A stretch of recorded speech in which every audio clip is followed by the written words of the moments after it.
Tonight on CTV, we will take a look at how the new Fort Collins policy could mean that you could get another roommate. Then we'll dive right into how residents of Fort Collins can check out not just books, but Chromebooks from the library. Along with this, find out how you can have a socially distant Valentine's Day in Loveland. All that and more on CTV News starting right now.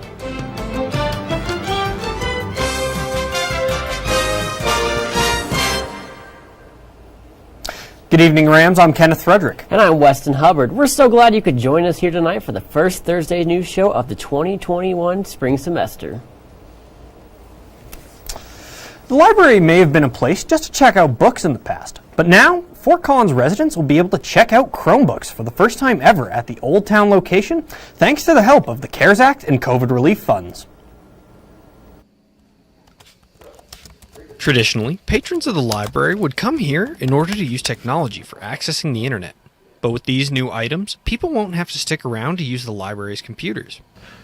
Laptops such as these will help library goers get a more convenient and flexible access to computers outside of the ones permanently inside the building. Eileen McCluskey, the manager of the Old Town Library, says that the devices are meant to give those without the means to use computers an opportunity to do so anywhere. It's free, it's available for everybody, and so it's a really important function of a community to provide that access to people who don't have it. The funds to create this new program have come in an effort to increase digital equity in the community.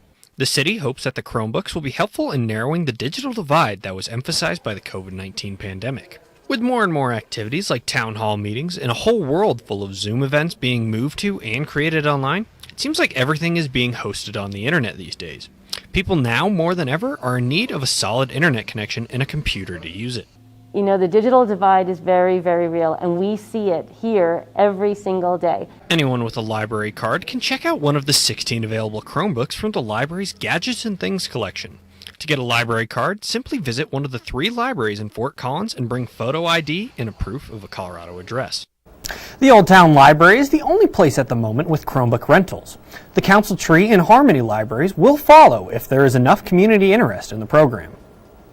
According to source.colostate.edu, Colorado State University has delivered samples of COVID-infected wastewater to state health officials in an effort to improve detecting and testing for the virus. You may recall that last semester there were multiple breakouts of the virus detected in the wastewater samples in several different dorm halls. So seeing CSU step up and try and add a better effort to detect these flare-ups may help prevent future cases and even possibly introduce a better support system from a campus as a whole. Fort Collins voters can expect to see a proposed measure to ban single-use plastic bags from grocery stores. The ban would be placed on grocers that operate in buildings with 10,000 square feet or more. The council will also be able to add the law in the future to ban other plastic-based items such as straws and non-reusable silverware. The ballot item passed 5-2 on Tuesday's council meeting and is waiting for its second reading on February 16th. If passed again, the item will be placed on the ballot for April 6th municipal election. It will then be up to Fort Collins voters to determine if the ban will end up taking. With COVID having put a lot of people out of work, a problem that has been constantly on the minds of people is money. Alongside that comes a problem of affording many different things, one of the most important being housing. And while Fort Collins may have an affordable living problem, a plan to solve it may be finally being worked on. It's not always affordable for me, but it's not like people can just make the rent less, honestly. Rams, I'm sure you've noticed just as well as I have. It's pretty cold outside lately. It looks sunny out there right now, but it's not perfect. And you could probably use some money right now to buy yourself like a nice winter coat, but most of that money is actually probably going towards like rent. The Coloradan recently reported that rent from 2010 to 2020 increased by a rapid 68%, and that only about 20% of the rentals cost less than $1,000 a month that are offered in Fort Collins as of right now. Individuals from the Fort Collins community had some opinions about housing costs and what it means to pay that rent. I mean, the city is constantly trying to make improvements and increase quality of life, and I think that just causes increased cost of living. When asked about the Me+3 law that could replace the U+2, Andrew Hemperly had this to say. I think that most of the homes in Fort Collins are designed to have capacity for more than 3 people. So ASCSU are the ones that are looking to take charge with the Colorado and talking about their efforts to get the Me+3 law onto the April ballot, and their further opportunities to get the proposal onto the later ones. we should be more accommodating towards people who have different definitions of family than the standard, like mom and dad and 2 kids model. This has been Westyn Hubbard reporting for CTV Channel 11. With all the great inclusions that are going to go into this new reformed action plan of the original Affordable Housing Plan of 2015, and thanks to the power of the community and even CSU students, positive money-saving actions may be available in the near future. Over 300 Larimer County businesses will now be moving to threat level yellow restrictions, thanks to a county-wide program called Level Up. The program allows establishments that hit specified criteria to operate under yellow level restrictions, which allow for things like higher capacity limits and more people inside businesses. Places that sell alcohol can also push back their last call from 10 to 11. Level Up will affect more than just restaurants and bars, however. Places from antique stores to trampoline parks will be able to move to the lesser restrictions if they are certified by the county. I'm just really excited to go on a trampoline park again. I really like trampoline parks. You know, I think I'm really just excited about businesses opening back up because it means that I can go back to my favorite restaurants again that, we're just too busy to go to previously. Yeah, 100%. No more door dashing. Absolutely.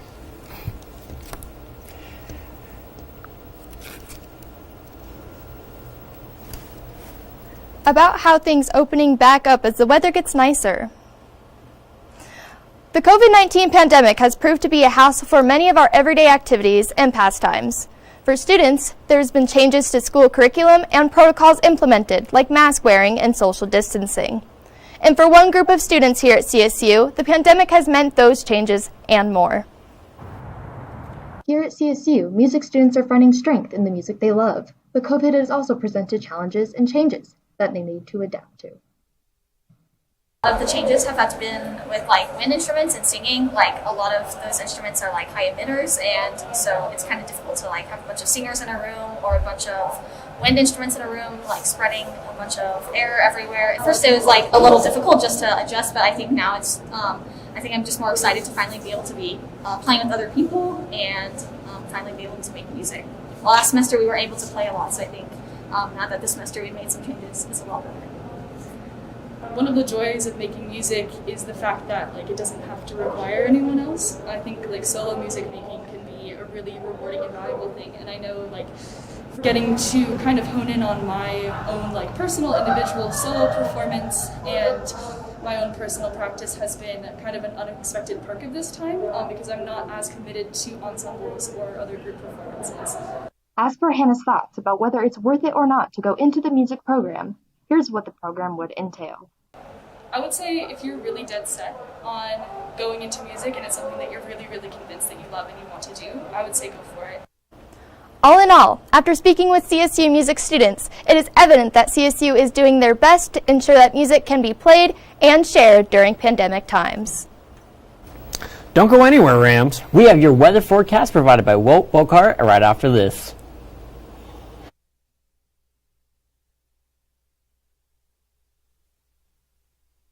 It takes less than 1 minute to find out if you may have prediabetes. You can do it here. But you probably won't. You're busy. Kids, work, show coming back in 48 seconds. So let's do this now. Hold up 1 finger if you're a man. Women, 0. 3 more fingers if you're over 60. 2 over 50. 1 over 40. If you're not sure, keep in mind you're sitting on a couch right now, so 1 more finger if you're not very active. 1 finger if yes, 0 if no. 1 yes, 0 no. Next, find the body type that looks most like you and hold up that many fingers while I look around awkwardly. And that's it. If you're holding up 5 fingers or more, you probably have prediabetes. Sorry to be so blunt, but hey, you're busy. Just go to the site.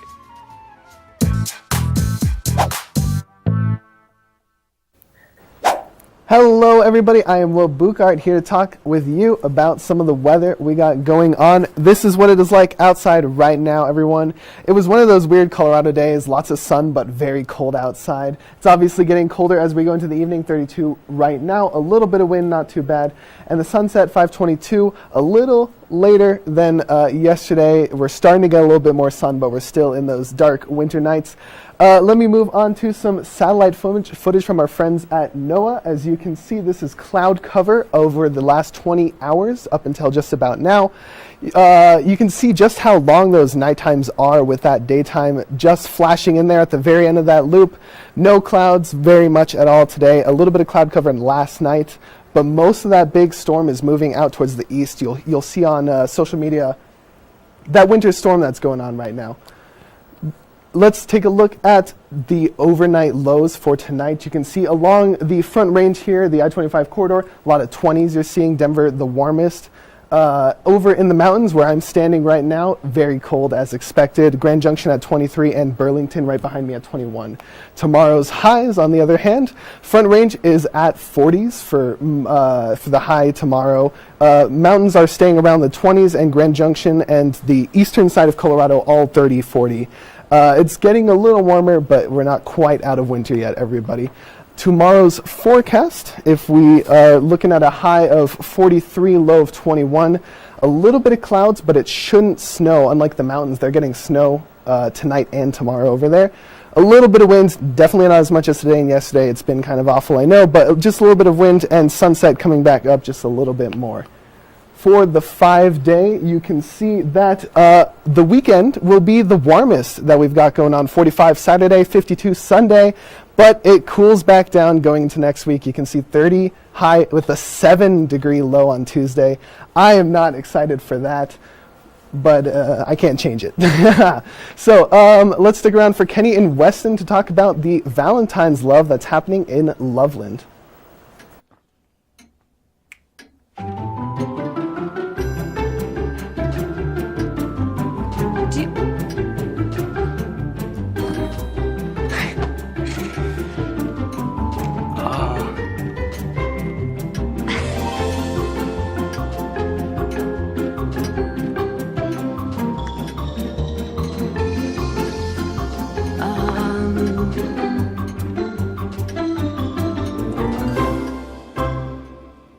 Listen, you're my friend. I noticed you haven't really been yourself recently. Yeah, I feel like something's up. How are you? Are you okay? Is there anything you want to talk about? I just want to know how you're feeling. And listen, even if you don't know what to say, I'm here to talk. No matter what you're going through, I just want you to know I'm here. I've got your back. when you want to talk, I'm here.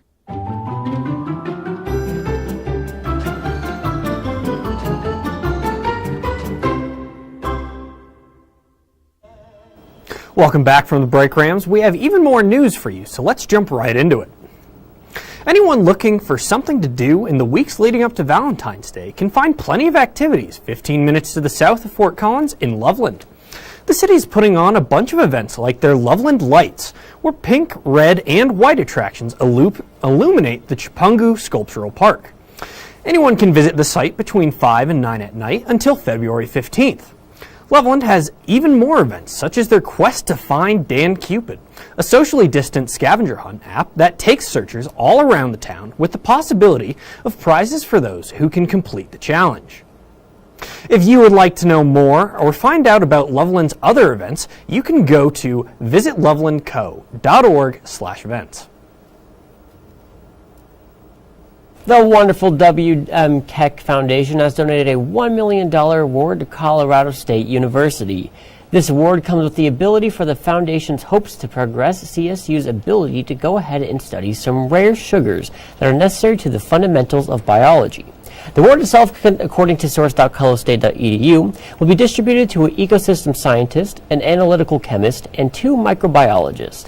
This is not the first time that the Keck Foundation has donated to CSU, as there have been 8 awards granted to CSU over a 20-year time span, and has continued to support CSU and has allowed them to work on and try and make great scientific breakthroughs. Those of you making your commute out on Harmony will soon see a new restaurant in the Villaggio Shopping Center off of Harmony and Snow Mesa Drive.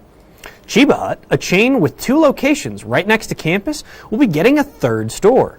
The new Chiba Hut will be getting an indoor and outdoor bar, as well as a to-go window for faster carry-out processes.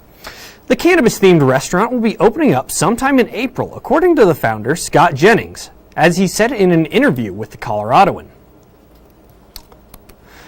Weston, what is your favorite thing, like your favorite sandwich to get at Chiba Hut? I don't even know what it's called, but it's got like some teriyaki chicken on there, onions, cheese. It's so good. I love it. What about you? I'm a Panama Red guy. Get me a chicken parm sandwich any day of the week. Okay, I respect it. I respect it.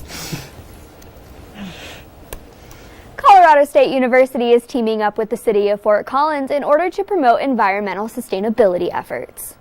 I had the chance to talk to Jensen Morgan, the Senior Sustainability Specialist for the City of Fort Collins, in order to better understand more about how Fort Collins and CSU are coming together to support SHIFT, a challenge-based environmental sustainability campaign. Sustainability is about well-being in the long term. It's as simple as that. And the only way you can achieve well-being in the long term is to think about the balance between our economic health and well-being, as well as our environmental health and well-being, and then our social well-being as well. So we have launched at the beginning of January something called the Earth Day Challenge, which you can learn more about at fcgov.com/shift. That will tell you all about how the Earth Day Challenge works. And then if you want to actually join, you'll go to shiftfoco.com. And there you can join a platform where you can gamify climate action. There are over 73 different actions you can pick from in there, and you can earn points and win prizes and create teams with your friends. Partnering with ASCSU's Environmental Affairs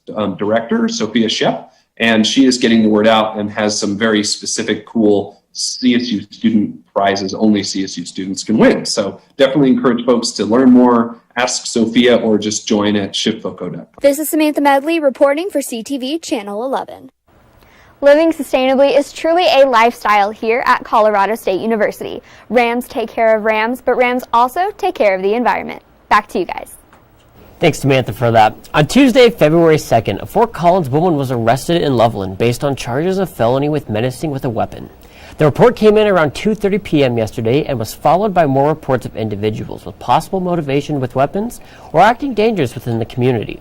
It does appear the woman did fail to present a warrant for the weapon when asked to present said warrant. Further info has yet to be presented by the Loveland police. Following that, several leaders of the Fort Collins community took time to reflect upon the year that was 2020 and talk about the effect that it had on the community.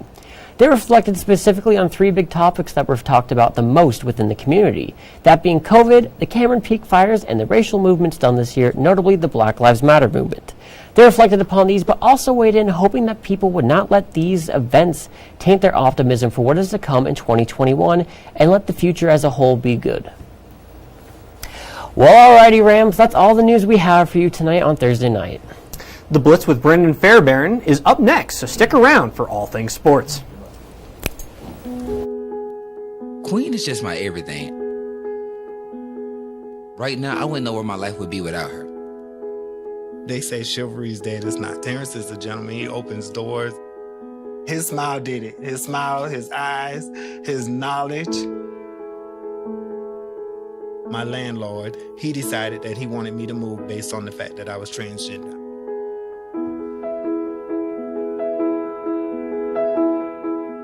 It takes me to a place of no hope. It takes me to a place of loneliness. It saddens me. When you discriminate against somebody in housing, where do these people go?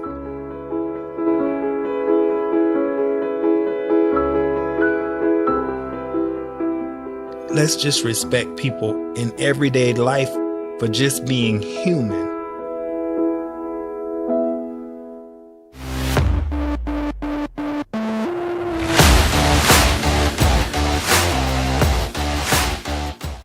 Good evening, Ram fans. Welcome back to your Thursday night sports show, The Blitz Season 2. Hosted again by yours truly, Brendon Fairbairn. It feels so good to be back in the studio after a long winter break. With that being said, CSU football made some new moves to their offensive coaching staff.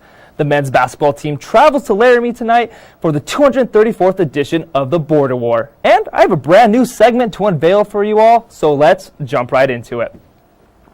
A new face at offensive coordinator isn't the only change coming to head coach Steve Adazio's staff on Tuesday. It was announced that former Ball State wide receiver Coach Alex Bailey is coming to Fort Collins to coach up the talented Ram wideouts. Bailey brings in years of experience from Valparaiso, Wayne State, and most recently Ball State, where he spent the last 6 seasons. During his time in Muncie, Bailey was able to coach up guys like Justin Hall, who was named to an All-MAC selection all 4 years of his career and finished as the nation's active leader in career receptions. With a long track record of developing record-breaking receivers, Bailey should have an immediate impact on a young Rams receiving corps that includes explosive third-year wideout Dante Wright. And CSU football isn't the only ball club on campus with up-and-coming talent. Colorado State men's basketball squad is 12-4 on the season, with 1 redshirt freshman, 2 sophomores, and 2 juniors in the starting lineup. The Rams take their talents to Laramie, Wyoming tonight to face border war rival, the Cowboys. Colorado State should win this game with ease. As long as they can stop the Pokes from shooting from the arc uncontested. The Cowboys are first in the Mountain West and 15th in the nation in three-pointers with 10.1 per game. But the Rams are first in the conference in three-point defense at 30.4%. This will be the key matchup throughout the game tonight. But the main focus will be on each team's dynamic duo. The Rams have sophomores Isaiah Stevens and David Roddy, who average a combined 31.5 points, 14.2 rebounds, and 9.3 assists per game. And then there's the Pokes. Their offensive success comes from freshman and junior guard Marcus Williams and Hunter Maldonado, who combined for an average 28.6 points, 9 rebounds, and 9 assists every night. I fully expect Roddy and Stevens to win a shootout thanks to their far better supporting cast. Moores and Thomas have a healthy rotation at the center/forward position. Thistlewood and Moore are absolute snipers from the outside arc and gives good minutes on defense, with Thistlewood leading the team in blocks and Moore in steals. At the end of the day, it's a rivalry matchup on the road. CSU can't take Wyoming lightly, but the Rams have the edge on defense. As long as CSU fixes the turnover issues they had against Boise State, they should take the first match of this border war doubleheader. And now it's time to introduce my new favorite segment, Lock of the Week, where I pick my favorite game or player prop for the weekend. I will also be keeping a record of my picks to show you if you should ride or fade with my weekly bet. My first lock of the semester is for the big dance this Sunday between Kansas City and Tampa Bay.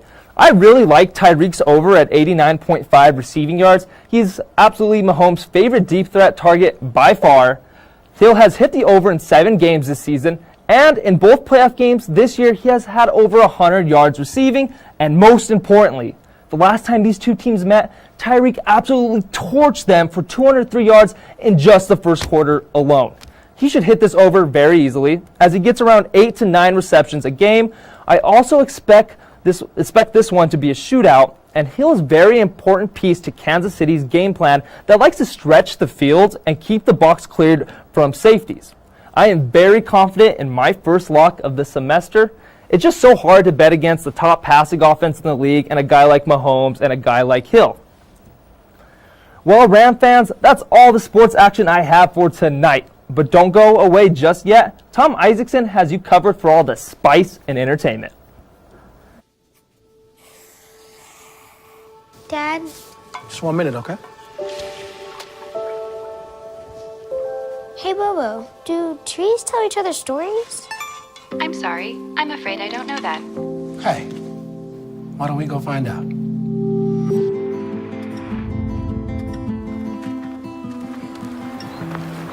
Listen. Do clouds take naps? I couldn't tell you.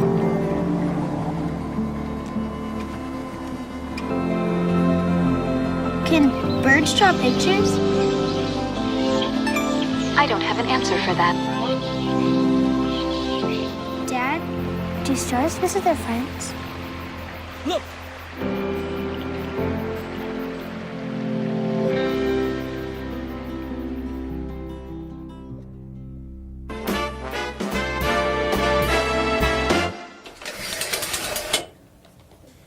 Welcome back, Rams and Ram fans. My name is Tom Isaacson, and I'm here to give you all the entertainment news for tonight. So let's get this going. And we start with some sweet news. The Girl Scouts are back, and not even COVID-19 is going to stop them from feeding your sugar addiction. They've come up with great ways to get cookies in your hands, whether that be through things like contactless delivery, drive-through tents, and even online ordering. If you're interested, you can text cookies to 59618, go online, or even download their app. One thing is for sure, the Girl Scouts cookie plan isn't crumbling. Now, I'm sure many of you spent your time in quarantine or lockdown curled up streaming movies and TV. But obviously back in the dinosaur age of radio, that wasn't something people could do. But Debut Theater Company has come up with a fun way to bring a theater performance to your home by doing a sweet radio play performance, just like back in the day. Socially distanced actors performed It's a Wonderful Life on Christmas Eve. It was an early Christmas gift for listeners of KRFC 88.9 FM. This was their second performance they have done over the radio. It was written so it would feel like you were in the 1940s. That's not just retro, that's older than retro. But if we want to talk old school, we need to talk about a huge part of Fort Collins history. This is a bar many longtime residents hold near and dear and clearly weren't ready to let go of.